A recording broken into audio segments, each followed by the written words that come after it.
Thank you very much, Mr. President. Ambassador Ali, I did want to say right at the outset that I very much liked your introductory remarks this morning, and I wanted to subscribe to them wholeheartedly. Also, Mr. Prime Minister, I noted during your remarks that you said that Georgia is on a stable path, stable movement toward NATO and EU integration. And I think that the extensive program you laid out in your remarks also shows that you are on that stable path. So thank you for that very full briefing to this Assembly this morning. I'm really glad to be here in Tbilisi, in independent Georgia. I know that on May 26th, just last Friday, you celebrated 99 years since your first Independence Day, but then there was a long interregnum when you were not fully independent. So every one of these Independence Days you are celebrating now is especially precious, and I congratulate Georgia on that celebration. And this is a very special meeting of the Assembly. Last time the NPA held one of its meetings outside of NATO in an aspirant country was in 2002. So this is a very special meeting in a very special aspirant country. As parliamentarians, you both represent and inform your constituents, and you hold your governments and political leaders to account for the decisions they take, decisions that often have a profound effect on our security. I thank you all for the important work that you do. Of course, on May 25th, the leaders of many of your countries met in Brussels at our new NATO headquarters. I would like to update you this morning on the progress made during that meeting, and then I will be delighted to take the questions that you have. I'll do my best to open them. The meeting focused on two themes. First was the fight against terrorism and fair burden sharing for our security, two extraordinarily important themes that led to extensive discussions in both cases. Let me say a few words about each. First, the fight against terrorism. Ever since the United States was attacked on 9/11, NATO has been involved in the fight against international terrorism. The day after the attacks, and for the very first time, NATO invoked Article 5, the collective defense clause of our founding treaty, the Washington Treaty, which says that an attack on one is an attack on all. Soon after, NATO AWACS planes patrolled American skies against the possibility of further attack. And in the years since, hundreds of thousands of Europeans and Canadians have served side by side with U.S. troops in Afghanistan under a NATO flag. And many partners have joined them, including, importantly, Georgia.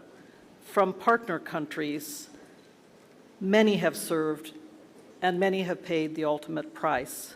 We thank you for that. Today, NATO still has around 13,000 allied and partner troops in Afghanistan with our Resolute Support Mission to train, advise, and assist our Afghan colleagues.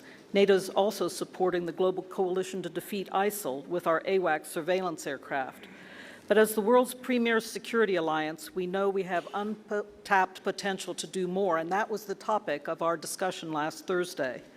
NATO leaders agreed at that meeting to do more.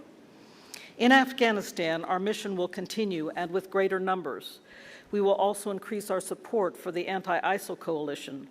NATO has now become, as an institution, a full member of the global coalition. This doesn't mean it will become a NATO mission or that NATO forces will engage in operations, in combat. Instead, it will help us to coordinate better with coalition members, and it is a strong symbol of our commitment to the fight against terrorism. NATO membership of the coalition will allow the alliance to take a more active role in political discussions also, better coordinating also on training and capacity building activities.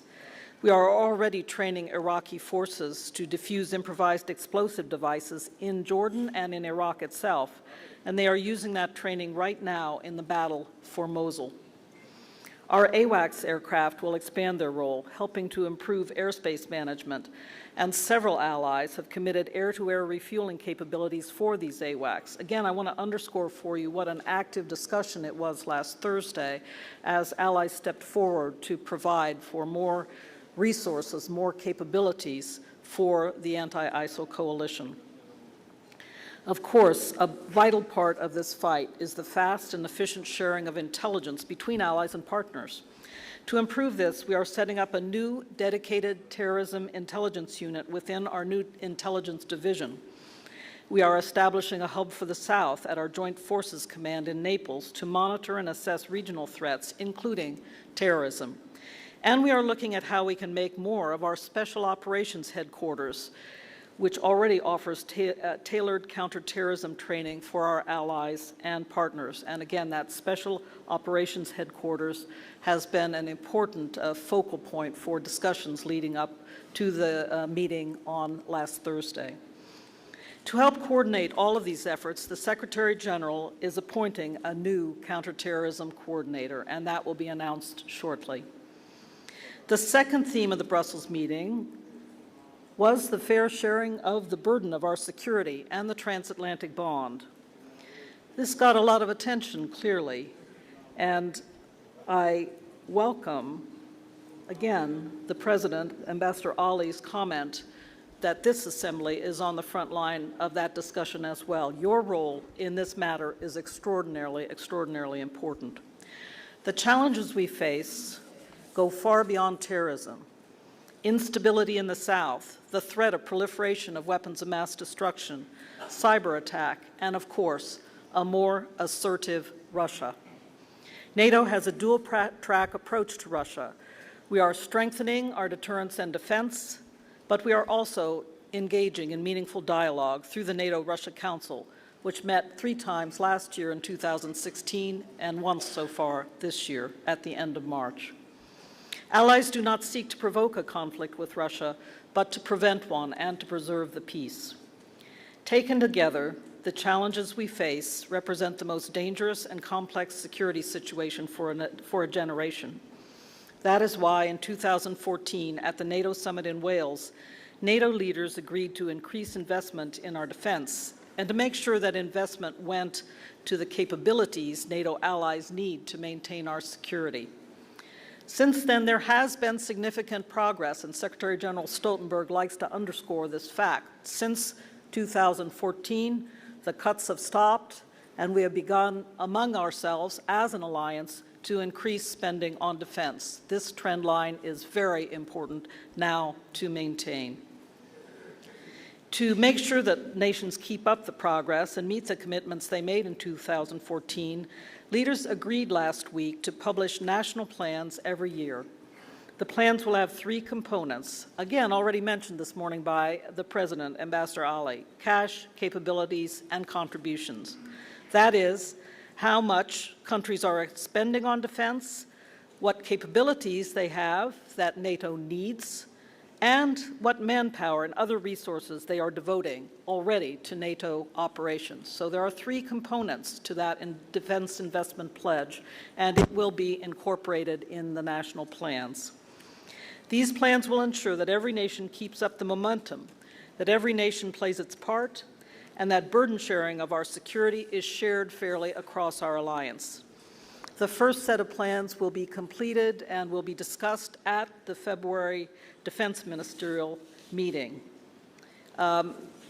We will aim to complete all the work on them and begin the discussions inside the alliance by the end of December, and then they will be actually discussed at the February Ministerial meeting.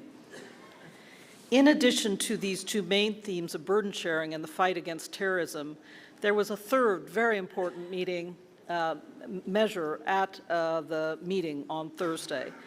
President Vujanovic of Montenegro joined us for the meeting and sat at the leaders' table for the first time.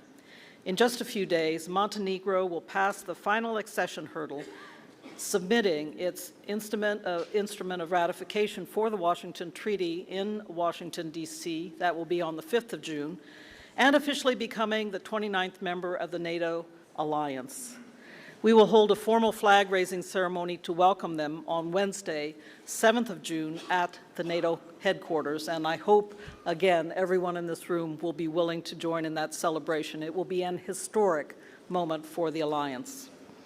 This is a clear sign that the door to membership of NATO remains open to those who share our values, who meet the alliance's high standards, and who wish to contribute to the collective security of allies. And I'm glad to stress this point here in Tbilisi. NATO supports Georgia through the substantial NATO-Georgia package.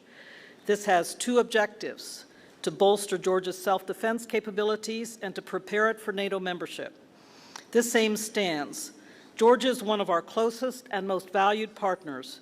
It makes one of the largest troop contributions to our resolute support mission in Afghanistan, and it helps us to form a deep understanding of the security situation here in the Black Sea region. Whether a country wishes to join NATO or not is entirely up to them. NATO has close partnerships with countries that choose not to join, among them Sweden, Finland, and Serbia. NATO takes no position on what security arrangements a country should make. It does firmly hold that countries must choose for themselves their security arrangements. That is their right, and it will remain their right. The Brussels meeting also saw the heads of state and government unveil two memorials of very deep importance to NATO. The first was a memorial to the Berlin Wall, which Chancellor Merkel unveiled on Thursday afternoon. It remembers, of course, the fall of the wall, the end of the division of Europe in 1989, 1990, 1991, that very important time period which we remember so well. The second was the so-called 9/11 and Article 5 memorial, which President Trump unveiled. It, of course, focuses on the undying commitment of NATO allies to our Mutual Defense Pact and our Article 5 commitments. Last week, we took another step along the path of NATO's adaptation to a new, more challenging world. We've come a long way, but there is still a lot of work to do. Adaptation in the alliance, I have learned in my short 8 months on this job, is a never-ending job, and one we must continue to constantly pay attention to. We have come a long way, and with your help, we will continue along this road of adaptation and change, and building the importance and the capacity and capabilities of the alliance over time. So thank you very much for your attention this morning. I very much look forward to your questions. Thank you.